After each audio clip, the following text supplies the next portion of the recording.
is Dr. Jerry Bergman. He has 9 degrees, and some of them might actually be real. Although it's kind of hard to say.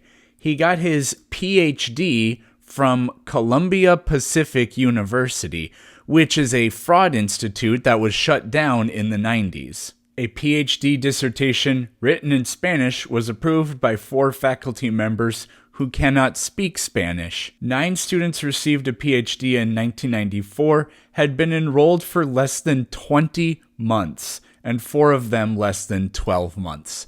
So it's a diploma mill. It's just like whatever the name of that place Kent Hovind got his PhD from. This one's hilarious. Some guy named Michael Green got 2 PhDs, one in counseling psychology and the other in music composition. How do you get PhDs in such different fields? By not really getting a PhD. That dude has been using his PhD for 21 years to hypnotize 17,000 people. He got both of his PhDs in 4 months. Now, Bergman claims to have a bachelor's, master's, and a different PhD in psychology from Wayne State University in Michigan. That's a real college. But he was working at Bowling Green and he was denied tenure. Now he cries it was because of religious and racial discrimination.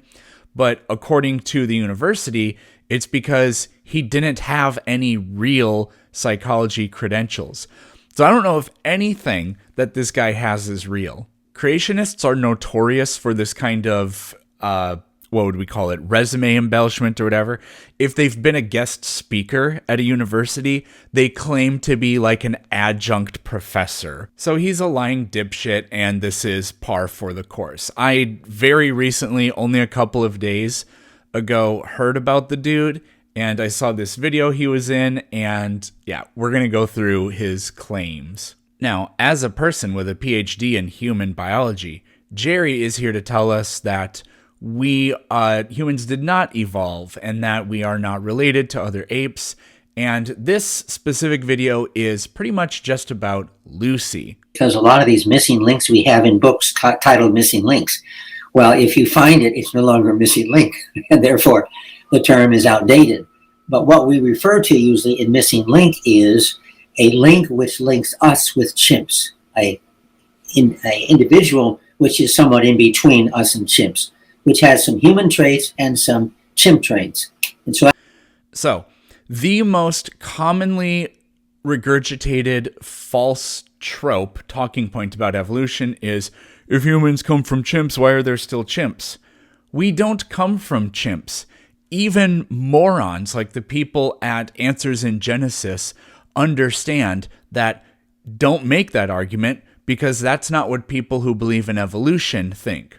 Somebody with a PhD in human biology would not make that mistake. So Jerry is not only, I don't know, he's either lying or stupid. Well, he's either lying and stupid or just stupid. Let's see what else he has to say. Slide. It doesn't take a genius to realize that there's a huge difference. And we can see a little boy on one side and a monkey on the other side. And it's a chimpanzee. We can see just by the facial examples, there are enormous differences. And I selected this article because it said, this is from National Geographic, it said the DNA profiles of these two are nearly 99% the same. They are. Well, this is simply not true. Yes, it is. And this has been known not to be not true for years. No, it hasn't been known to be not true. The difference actually is about 500 million base pair differences. In other words, there's an enormous difference between humans, human DNA, and chimp DNA, which should be obvious from looking at the facial features. So notice that he didn't tell us what the actual number is. DNA analysis is extremely tricky because if it doesn't mean, so if I say humans and chimps are 98% the same, it doesn't mean that 98% of the letters that make up our DNA sequence are exactly identical in the exact same order. Because if you do the analysis that way between 2 humans, even 2 humans that are brother and sister, human DNA should be 100% the same, right? Except if you analyze it that way, it's not. Ultimately, this is a stupid argument to make, saying that the DNA is not as similar as mainstream science tells you. It's a terrible argument because even if it's not, which it is, but even if it's not, human and chimp DNA is still more similar than our DNA is to any other form of life. Chimpanzee DNA is also more similar to humans than anything else. They're not more similar to gorillas than they are to us, for example. Erica has a great video on this. It's this one right here. And she goes over how the methods that are used to get human and chimp DNA down into the 80s are completely junk. For example, that method that tells you that humans and chimps are only around 85% similar, well, if you use that same methodology and you compare the DNA of two canines like dogs and foxes, you find that they're only 76% genetically the same. Creationists tell us there's something as the dog kind, but if members within the dog kind are only 76% the same, then obviously humans are apes because we are far higher than that. But again, the problem is the method is junk, but even if the method wasn't junk, it's an own goal. You're shooting yourself in the face. I mean, hell, rats and mice are only 41% similar if you use that DNA method. Jerry actually thinks that Lucy, Australopithecus, I don't remember if she's Afarensis or Africanus. It doesn't really matter. He thinks Australopiths are chimpanzees.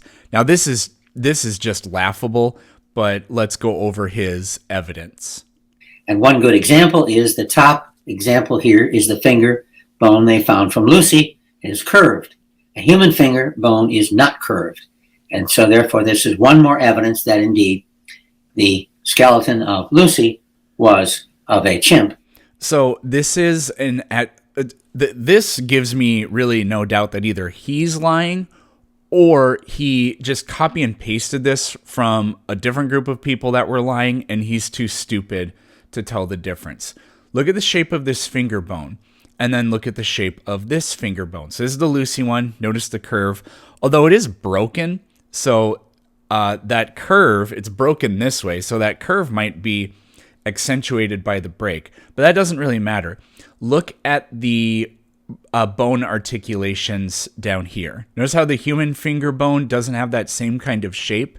That's because this picture is lying to you. If we go, this is a great website called eskeletons.org. This is a human skeleton. This is a human hand bone. What he's doing, and I don't know which finger bone he's looking at, but we'll look at multiples.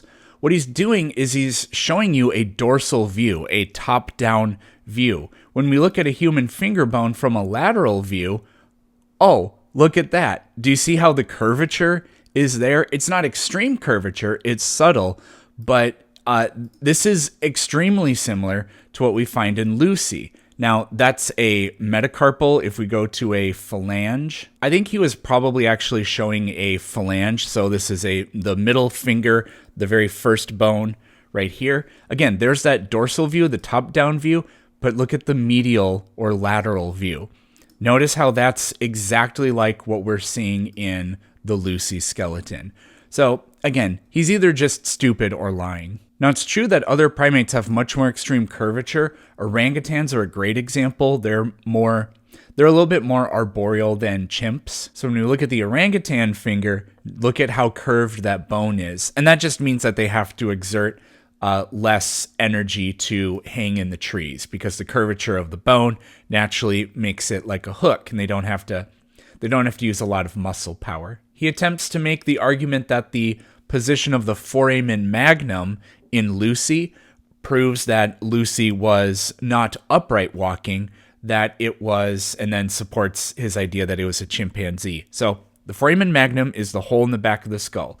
You can see that we have the orangutan right there. Notice how you can peer into the foramen magnum from the back of the skull. That's because an orangutan doesn't walk upright. Even when they're in the trees, they're kind of on all fours. So to make things easier, more efficient for them, that's the position. They're slightly more quadrupedal than we are. At no point does he show any skulls of Lucy. I scrolled through this whole thing, and I never saw him once use the skull of Lucy and show the position of that foramen magnum. But luckily, scientists who aren't liars like Jerry have done this. This is a paper that takes a detailed study at the position of that foramen magnum. The number for humans here is -2. The number for chimpanzees, for males and females, we have 51 and 47. For gorillas, it's even more extreme. Well, gosh darn it, would you look at that? The values for all the Australopiths are between us and chimpanzees, but closer to us. Here's another data table. The number for Homo sapiens is 31. The number for chimpanzees is between 12 and 14. And gosh darn it, look at that. All the Australopith numbers fall between chimpanzees and us. And a lot of these numbers are actually closer to us than them. Gee, it's almost like Lucy is a transitional form. This other number is about the foramen magnum. It's about orientation rather than position. And we can see that one sample falls within the range for chimpanzees, but the rest are between us and them. He repeatedly uses this picture of the Australopith skull. This must be the Lucy one. As if to say, herder, we've barely found any of the skull, so they don't actually know that it looked like that. And he at no point ever acknowledges that we actually have hundreds of Australopith specimens. There are some things in the fossil record that are only known from like a single bone, like Gigantopithecus. We only have its only teeth, and it's a really tiny number of those teeth. So we don't really know exactly what Gigantopithecus looked like, but we do know that it was a primate. Some other important supporting details. The human spine is weird. It's S-shaped, but that is to try to reduce the load from walking upright, whereas a chimpanzee, their spine has a C-shaped curvature. So walking upright is both inefficient for them, and it's actually painful for their spines. Lucy has an S-shaped vertebral column like we do. Here he shows the human pelvis and the chimpanzee pelvis, and they are quite different. For some reason, he never shows us what the Australopithecus pelvis looks like. He just describes the anatomical difference between the chimpanzee pelvis and the human pelvis. Well, I think I know why he didn't include anything on the Australopithecus pelvis, because it's very much like a modern human pelvis. It's the same story with the femur as well. The neck of the femur right here, that in humans, that contains a lot of dense bone. So the way your skeleton gets modified throughout life, depending on the stresses that it undergoes. If you look at especially like a femur bone's a great example because it has so many weird protuberances and processes and ridges and spines and things like that. But if you look at the femur bone of an infant or a very, very young child, they don't have those extreme bone modifications because they either aren't walking yet or they've been walking for very little time. So gravity and the stress of muscles and walking around hasn't modified the growth of that bone. But in mature femur bones, there's a lot of really dense, compact bone in the neck of the femur here, which makes sense because it has to support a large amount of weight. The entire weight of you, except your legs, is resting right there. Now, in chimpanzees, they have comparatively very little dense bone in that neck. Well, I wouldn't say very little, but much less than we do, because they are spreading their weight over 4 limbs, not 2 limbs. Does Australopithecus have a lot of dense bone in the neck of the femur? Yes. There's also a ridge, and it's actually on the back of the femur. We can't see it here, but it's called the obturator externus groove. That groove is a major muscle attachment site for the muscle, I believe, is called the obturator externus as well. And it, surprise, surprise, it's important for upright walking. That's why humans have that distinct ridge, whereas in chimpanzees, their femur, they don't have that ridge. Guess what? Australopithecus has it. It was an upright walking ape. It's not a chimpanzee. This is a pretty cute tactic. He's lying while quote mining and then falsely attributing quotes all at the same time. So Tim White is the guy that described Ardipithecus. I have a whole book about that. It's a pretty good book. And what Tim White says is the Laetoli hominid trails, these are the famous footprints of Australopithecus in the ash in Tanzania. They do not differ substantially from modern human trails made on a similar substrate. That's because Lucy had very modern feet, so Lucy would make footprints very similar to ours. But what Jerry, the lying piece of shit, is doing is telling you that even the evolutionary biologist says they're human footprints. That's the implication. And then on that same slide, he puts together, these are not quotes from the scientists. This is Jerry's own words. Strong evidence prints are human. So he's lying and telling you what Tim meant by that statement when that's not at all what that meant. And then putting these words down here tricks you into attributing this claim here to what the actual scientists are saying. So often when I'm debating people or I'm reacting to videos of people arguing against science, they say things that are so incredibly stupid, but it's because they have no choice. They understand and they recognize I have to make this claim because it's the only way for my worldview to remain consistent in light of the evidence.